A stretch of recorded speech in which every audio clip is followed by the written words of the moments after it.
High guys, welcome back to my YouTube channel. हा माझा सोनबाईचा channel आहे। आज आपण बनवणार आहे पाट्यावरची वाटलेली मिरची। त्यासाठी लागणारे साहित्य मीठ, लसूण, मिरची आणि पाणी।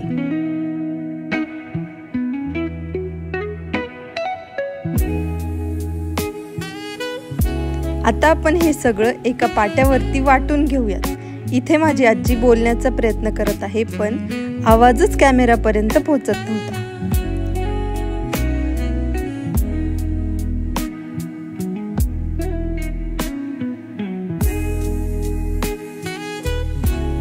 आता आपण थोडं पाणी घेऊन हे वाटून घेऊया।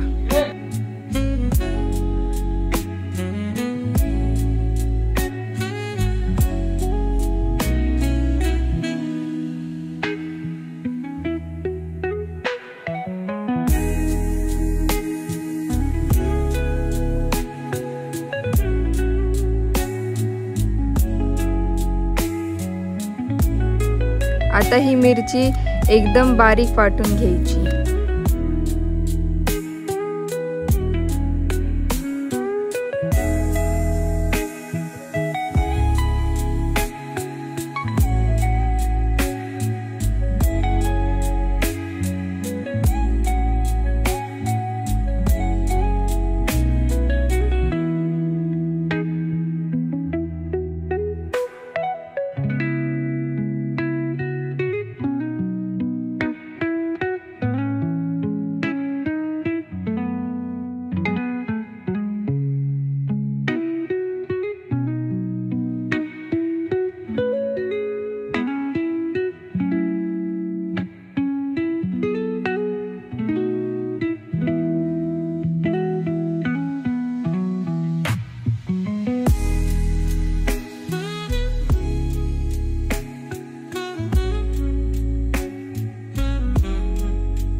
तर तयार आहे आपली पाट्यावरची वाटलेली मिरची।